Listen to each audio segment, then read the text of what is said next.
Namaste to the people of Greater India, that is Bangladesh, our mother India and Pakistan.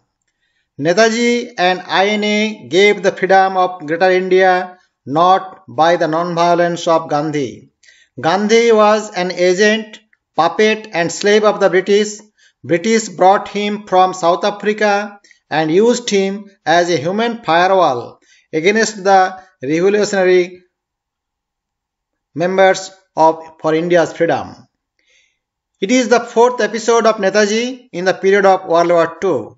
In this episode, I am going to show you that Netaji and his three INA captains were visiting on 31st October 1944 again to Tokyo for participating the second Greater East Asia Conference. Mr. Yasuda, Mamoru Shigemitsu, delegates of the imperial staff, including Indian Independence League members, were eagerly waiting to meet with them. Tokyo had changed since Netaji's last two visits. And as Netaji's plane was approaching, above the Tokyo city, about 100 American B-29 bombers were also screaming towards the sky of Tokyo to begin the first of a shower of devastating attacks. The Indians were escorted to the Gaimusu guest house where they stayed for 10 days. Tojo government had fallen following the failure of the Imphal operation and the loss of Saipan Island in the Pacific. Tojo was living a quiet and retired life in his country house near Tokyo. Netaji, on his first day in Tokyo, called on the newly appointed Prime Minister Kuniaki Koisho. He also called the Foreign Minister Sugemitsu, the Army and Navy Ministers, and the Finance Minister to renew the old acquisition. Prime Minister gave a state dinner for Netaji and referred Japan's pledge to aid the case of India's independence. He also renewed Tojo's earlier promises that sought no territorial, economical and monetary gains in India. Prime Minister Koisho gave a lecture in presence of his ministers as shown above. Japan was repaying an ancient cultural debt to India, said Koisho. Also, Koisho proposed to honor Netaji with their first Order of the Rising Sun award, but Netaji declined it, saying that he would gladly accept the award when India became free. Another dinner was given by Netaji's old friend Shigemitsu the next day. Netaji and his three INA captains, Khan, Chatterjee and Kiani, were at the Gaimusu guest house under the Japanese government. This was the warm welcome photo with some Japanese dignitaries. This wonderful memorable photo was snapped on the lawn of the guest house where the guest Indians were sitting on chairs and all the other Japanese ministers and the guest house officials were standing behind them as a remarkable Japanese host system. On 4th of November 1944, to commemorate the real freedom fighters of India, another photo was snapped where Netaji sat on a chair and Khan, Chatterjee and Kiani were standing behind him. All these photos were snapped on the lawn of the Gaimusu guest house with the camera of Masayoshi Kakitsubo. Masayoshi was just behind Netaji, standing in front of the door of his room as shown in the left side photo. Prime Minister General Koisho called Netaji in his official residence where the two heads of Asiatic countries, India and Japan, were doing handshake in presence of Mr. Kakitsubo. That was a wonderful and memorable witness for the future generations of the two Asian nations. Also, they did welcome to Netaji after Kampai with osake, Japanese drinks, as the traditional way that is shown in the next photo.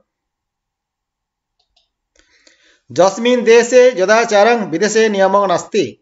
Netaji was a good drinker and he enjoyed the Japanese drinks, as you can see.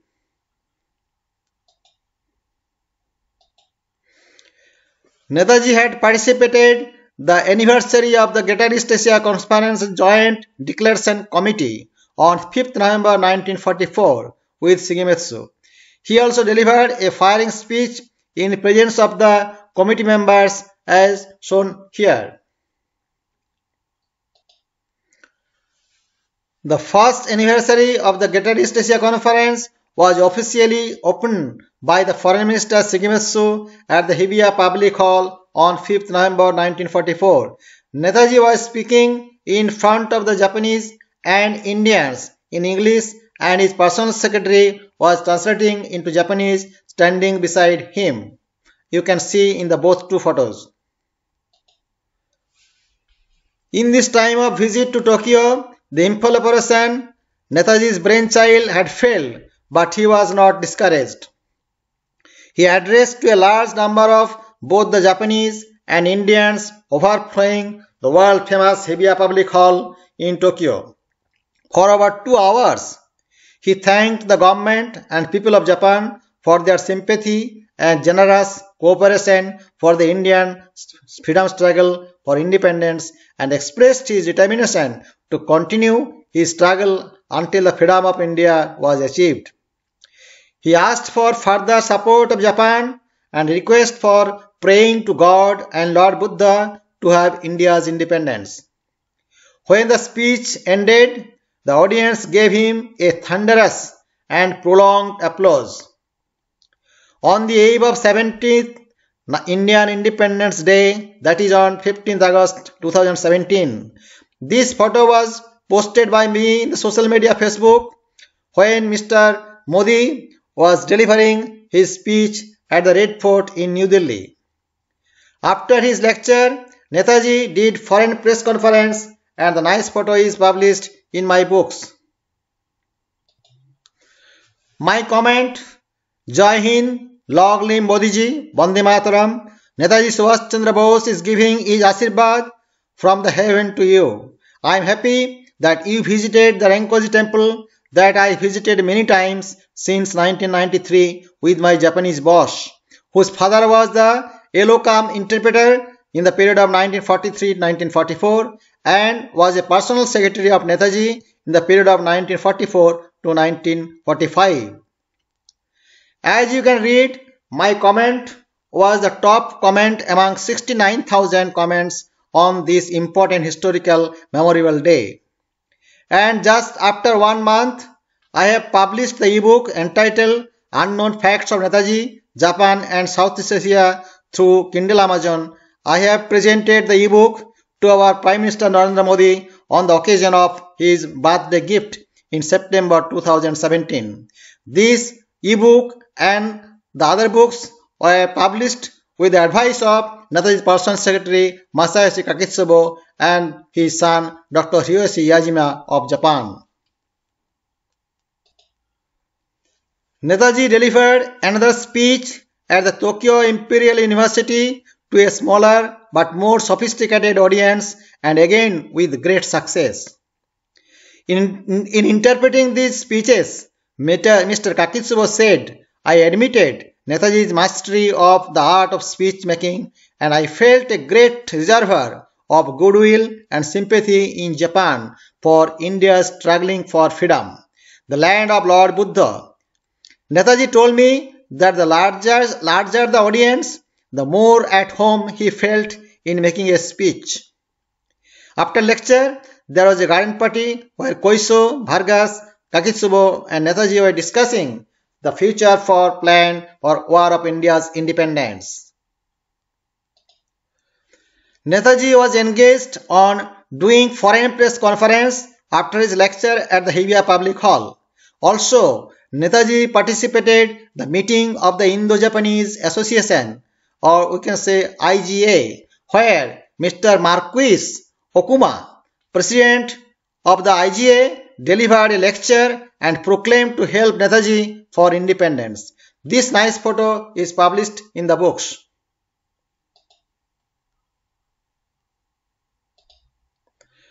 Netaji and Masayoshi Kakitsubo were inside the car for going to the imperial palace, Tokyo, to greet Emperor Hirohito on the New Year's Eve of 1945 for his blessings to have India's independence. This photo was snapped by using the camera of Kakitsubo and was published in the ebook for the first time in the world. After meeting the emperor, Netaji wanted to express his thanks to Tojo for all he had done to assist to the INA. So he called on Tojo at his country house in Tamakawa near Tokyo. The road near the countryside house was so narrow and wet due to heavy rains, and they had to get off the car and walk on the sticky and muddy road through the paddy field. When they approached the house, they were welcomed by Tojo's little daughters, neatly lined up and bowing deeply. Tojo and Netaji were happy to have a reunion and talk about all that happened since they met last. They were entertained by Mrs. Tojo with sweet potatoes grown in her backyard.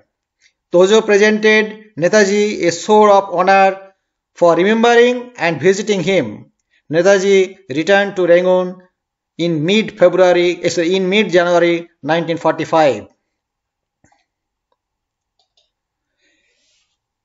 Interestingly, some copyright violators come criminals of Mission Netaji at New Delhi, led by the journalist cum self-proclaimed Netaji researcher Anuj Dhar and Netaji Research Bureau of Calcutta by the British-educated historian, academic and ex-TMC MP Mr. Sugata Bose from India, have stolen most of the ebook photos, including this one, and after cropping, editing, posted in their business websites, in their book advertisement, and posted in the social media, Facebook, Google, and used in making YouTubes. As per the copyright laws, I have been reporting to the Indian government and Indian police to maintain the same copyright laws throughout the world on the same footing since the end of October 2017. Both the organization, that is Mission Netaji at New Delhi and Netaji Research Bureau at Calcutta, were engaged to defame the soul of Netaji for their own business since 2001 and 1957 respectively. As it, Netaji did not die. Nobody has any right to use the copyrighted photos of Netaji published in the ebook by violating the copyright laws in any part of the world. Some Indian criminals who wants to do business in the name of Netaji has informed me through the social media Facebook that my ebook and paper book published by Kindle Amazon will be banned in India. Just I have sent him a reply that I'll be happy if you can do it. Interested Netaji lovers and true followers can read the summary of the ebook and paperback book free of cost 24 hours 7 days in a week published by Amazon recently from the link as shown above. The YouTubes are made by me based on my copyrighted books Jai Hind, Vande Mataram, Truth always prevails and it reveals itself automatically. Thank you.